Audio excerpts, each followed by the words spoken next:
Hello, welcome back. So we've got the Airfix RAF Rescue Launch today. I bought this kit in red car models in fact. A great little model shop if you ever get a chance to go up there, or you're in that part of the UK. I think that bought both the Vosper motor torpedo boat and the RAF Rescue Launch at the same time. They've both been recently re-released by Airfix's Vintage Classics.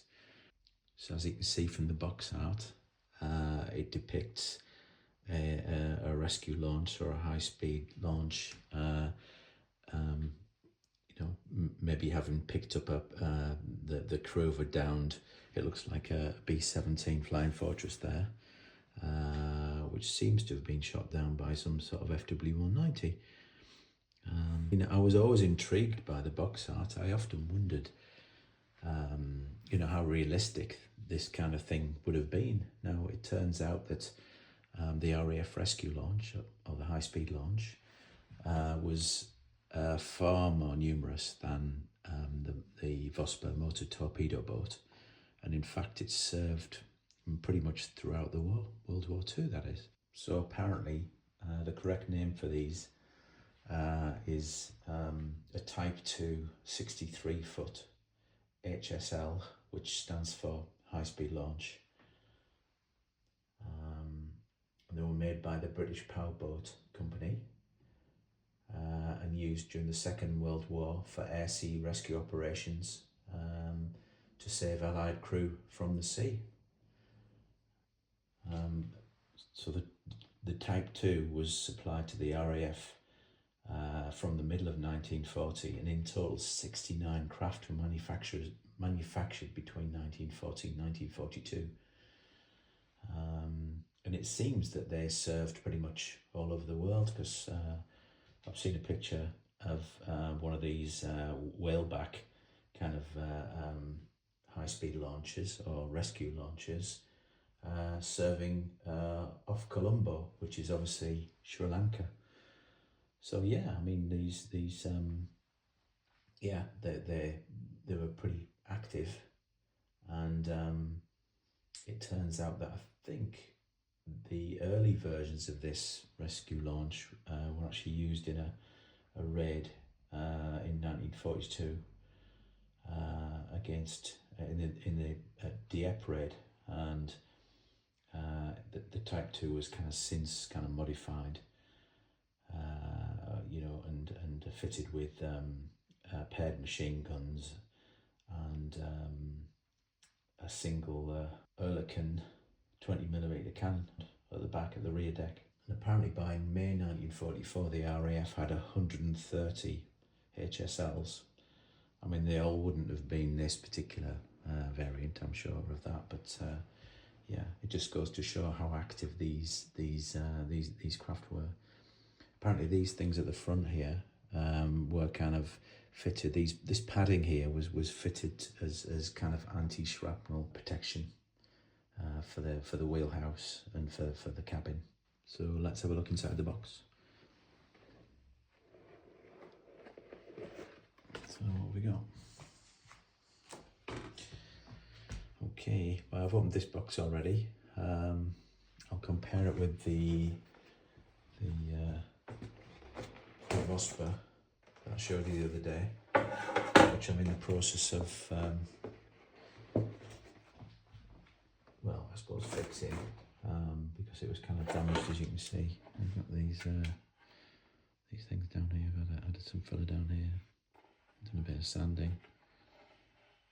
I also realised since reviewing this originally that it wouldn't have been possible for them to produce, or for Airfix to produce, a waterline version of the MTB, and that's because it's quite a complex shape, and as you can see here, just move this out of the way for a second. As you can see here, it wouldn't have been possible to produce a waterline version of this, because it this area of the hull kind of tapers towards the front of the boat. So it made much more sense to produce it like this. It would have been far too complicated to produce a waterline version of that. You can see how, well, that's perspective, isn't it? But you can see how it kind of tapers. It's a kind of it's a gentle taper, but it also kind of curves up as well, doesn't it, at the front there, at the bow. Okay, put to one side. Right, okay, let's have a look in here. Right, so yeah, as you can see, let's move that out of the way for a second, maybe. Yeah, right, look at that. So the plastic is very nice. Yeah, lovely. Very, very sort of crisp details. Obviously, some of these details have been added to the deck, as in the other boats of that Airfix have produced around about a similar time. These days, I guess there would be separate parts. So we've got the deck here. I'm not sure what these are. It looks like some sort. Oh, right, okay. These are the kind of nets that you would roll down to kind of pick the crews up, the downed air crews up. Yeah. That's the padding, the anti-shrapnel padding. That's the top of the cabin, I think, which gave it its kind of whaleback nickname. Apparently, it's kind of like a bit of a humped kind of shape. And you can see, I'll just compare the size of these two. So just to give you an idea of, let's have a look, it's about that. Yeah, so it's a little bit smaller than the Vosper, and it seems to be 27 centimetres in length. And the Vosper is more like kind of 31 centimetres in length.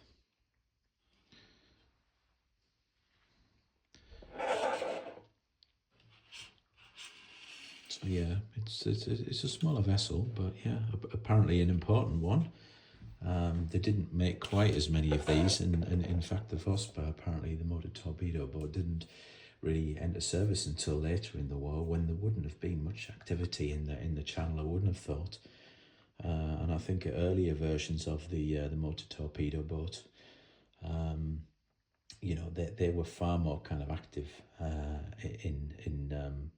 during the war, in the Channel, but also in the Mediterranean. And there are some quite famous attacks on, I think, Italian battleships in the Mediterranean. So yeah, I mean, it would be nice if Airfix came out with an earlier version of a motor torpedo boat, but I think they're unlikely to do that.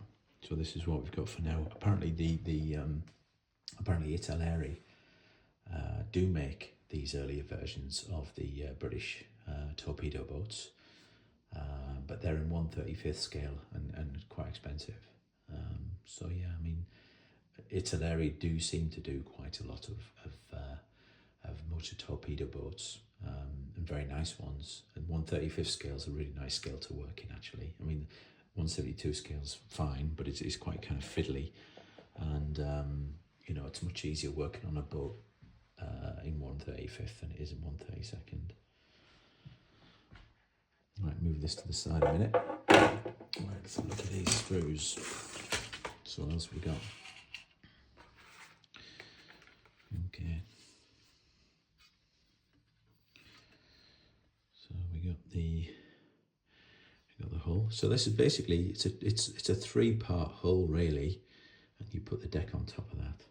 So you can see the kind of difference in the shape of that. So yeah, it's a simpler way of doing it.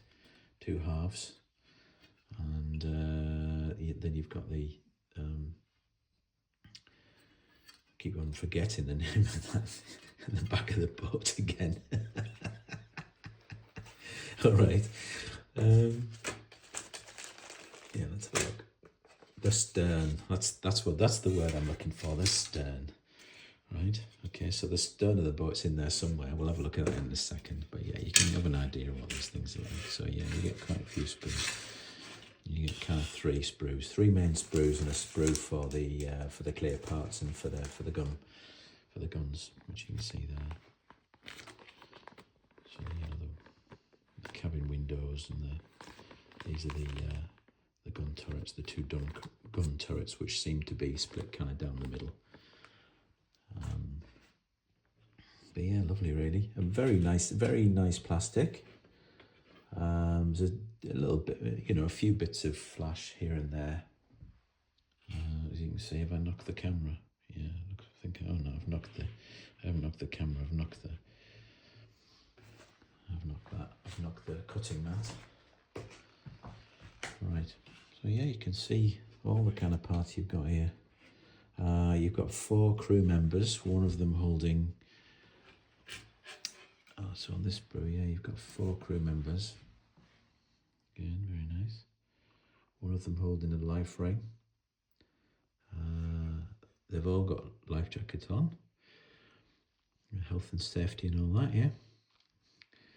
Even during World War II. So, yeah.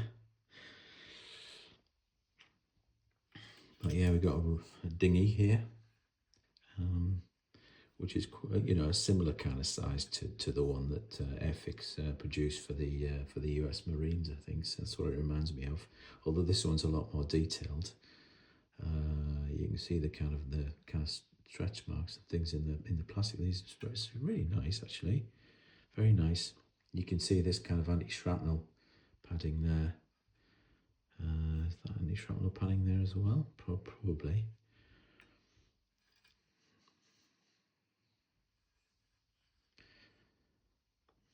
Yeah, there's the mast. They do tend to go in for you know, making these masts as one part if they can. Oh, I'm nearly pulling that off the sprue. I'm going to have to be careful with that. I'm going to cause some damage that I'm going to have to repair later if I'm not careful. Yeah. So we got an oar there as well. Yeah. Oh, a couple of oars. Yeah, I guess that's for the dinghy. Seem to have a couple of guns there. Yeah, and these seem to be the kind of like for the turrets. That seems to be the side of the front of the cabin. Hold on, let's hold that. Yeah, there they are. They're car doors or something, aren't they? But yeah, I think it's very nicely moulded. I mean, it's quite finely moulded. If you look at this bit here, yeah, you got the railings. Again, it's surprising to see such finely moulded railings. You know, on a 1/72 scale kit of this era. Well, the tooling, you know, of this era. Yeah. Like the Vosper MTB, the moulding's quite fine in places. Let's look at this one as well. So there's the other half. Let's move that out of the way a sec. Have a look, yeah. So you can see the shape of the hole there.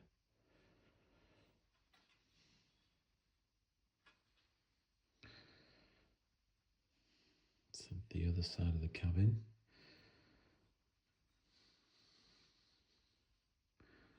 Some sort of railings. That seems to be for the 20mm cannon.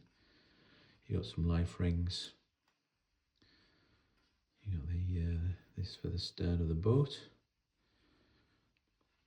or the back of the boat, as I like to call it. Yeah. And again, these machine guns, these twin machine guns, are very, very nicely moulded. Very nicely moulded. Blimey. I was quite surprised with the Vosper how nicely moulded they were. This seems to be the same. I mean, I think that's got something to do with the kind of plastic that they're moulding. They seem to have opted for something that does take to the mould very nicely these days. The plastic seems pretty good. Look at that. Yeah.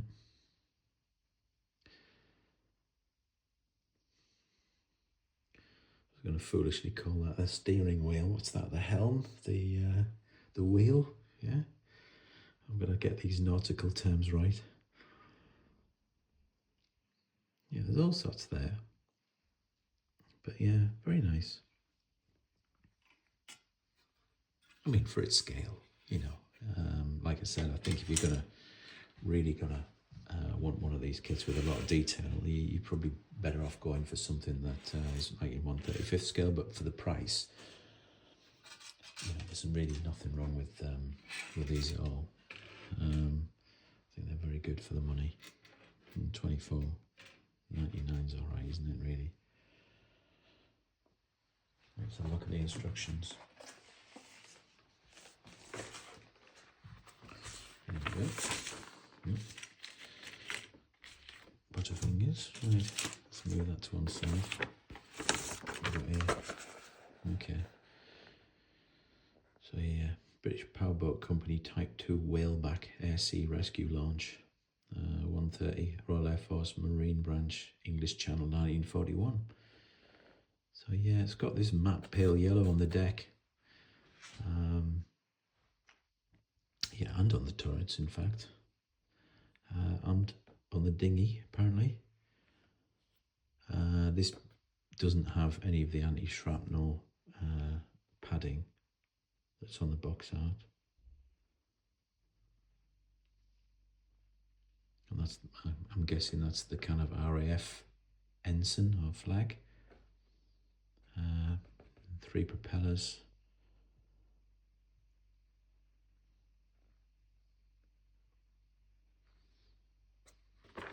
Look at this. All right, okay, this is the one with the padding on, the anti-shrapnel padding. Okay, so yeah, so this is a bit later, isn't it? So this is the Powerboat Company Type 2 Whaleback Air Sea Rescue Launch 1270-156. So it's the Royal Air Force Marine Branch, English Channel, 1944. So I'm guessing, like in 1944, they still would have had plenty of work to do, in the English Channel.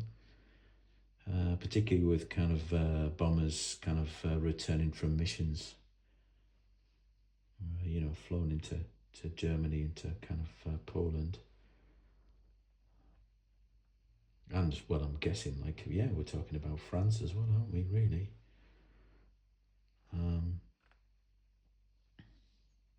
But yeah, very nice. So that is different, isn't it? Yeah. So you've got the early version without the cannon, without the Ehrlichen cannon on the back, and then it was modified after the de-upgrade in, what was it, 1942. Yeah, it was modified after then to become this, which is on the box art as well, isn't it? So there you got the Ehrlichen 20mm, and then you've got your 2 kind of twin machine gun turrets, and they've put the dinghy in a different place, and it's grey now. So I wouldn't exactly call it camouflage, but I mean, obviously it's not as high vis as the earlier version by any stretch of the imagination.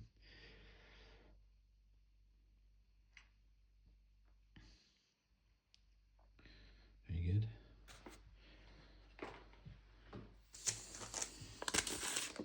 So look at these decals, obviously very nice. Lovely. Some big numerals there. I think I did notice when there was something on the back of this, actually. What was this? 1978, I think it is. What does that say? 1978? Yeah. It's quite nice there. Copyright Airfix Products Limited, 1978, by the looks of it. In kind of italic, or yeah, italic caps. A bit of a block serif there.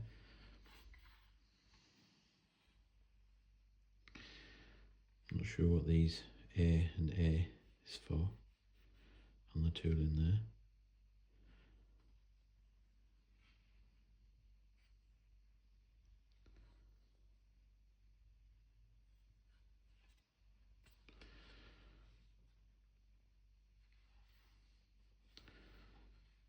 I mean, yeah, it'd be quite tricky to chisel those off. You'd have to chisel them off and then fill it, wouldn't you? And then put your own nuts down the side of the boat if you're going to do any kind of diorama with it. I guess some people may do, so you'd have to be pretty skilled. I'm certainly not skilled enough to do that. Not right now, anyway.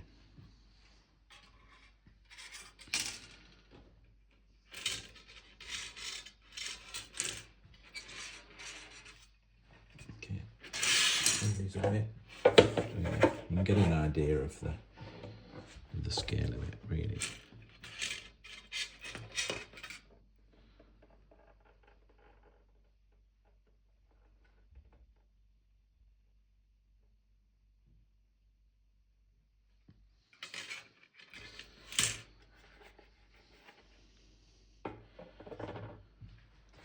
So look at the instructions.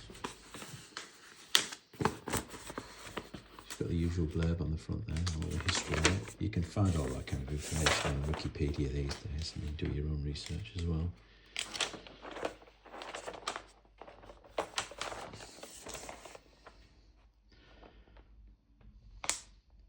So yeah, you've got the two hull halves in the stern, and then we've got the stands, yeah, your three propeller shafts, propellers, rudders. That's the back of the, actually I thought that was the stern, but it's actually the back of the cabin by the looks of it, which is sunken kind of into the hull, rather than sitting on top of it as the MTB was. And you've got these kind of car door kind of things. Hold on, excuse me. Just throw this back a bit. It's a bit easy to see, a bit easy to handle. Yeah, so you've got these kind of car door sort of. Well, they're not car doors, are they? No, they're just the sides of the cabin, so they don't actually open. They're not like a car door. Okay.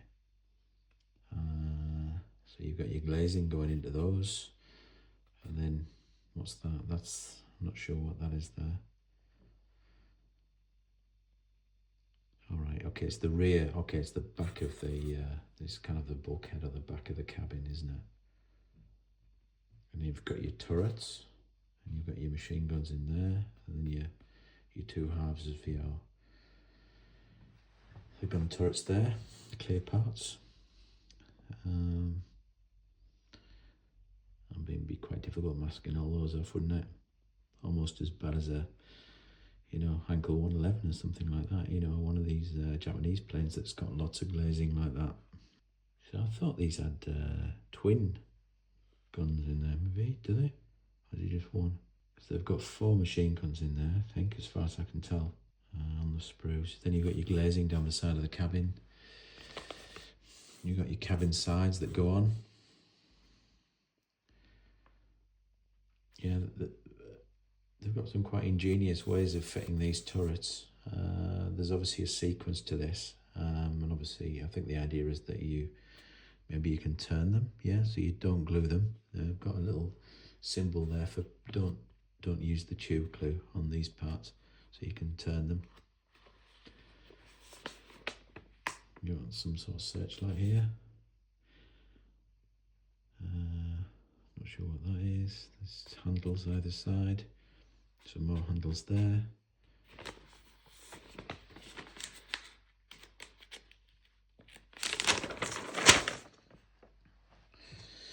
So we got there.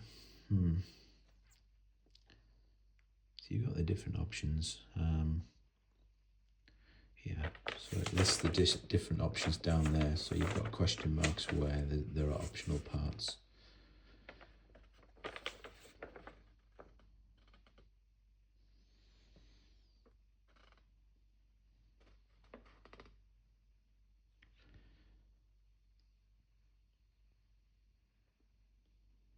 Some sort of crap, what's that? I don't know, it looks like a question mark, but it seems to be some sort of hook or something like that, I'm not sure.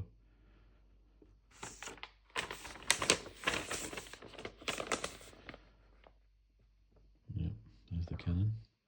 Oh yeah, okay, so it does have some twin machine guns there. Right, but not where I was thinking they were, by the looks of it. It seems to be at the front. Oh no, it's all right. So they seem, yeah, there's 2 of them, right? Okay, so you got 2 machine guns either side as well as the gun turrets. Okay, so it's pretty armed, pretty heavily. I guess it needed to be.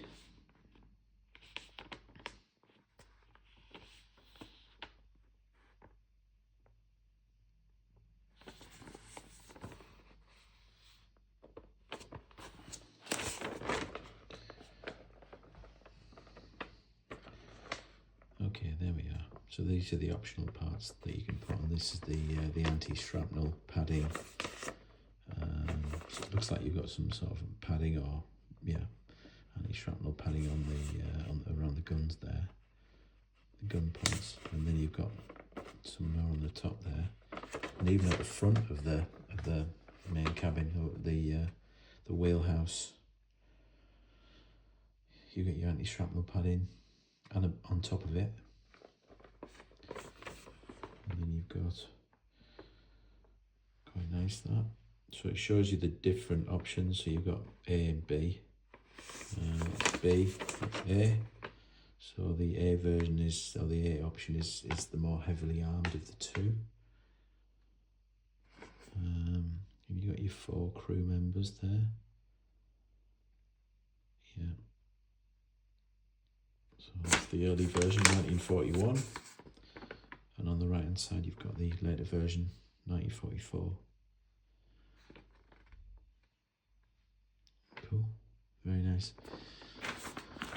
Okay, I think that's it. Over and out. Thank you very much for watching. Please like and subscribe. That will help the channel out. And I'll see you in the next video. Thank you for watching. Bye.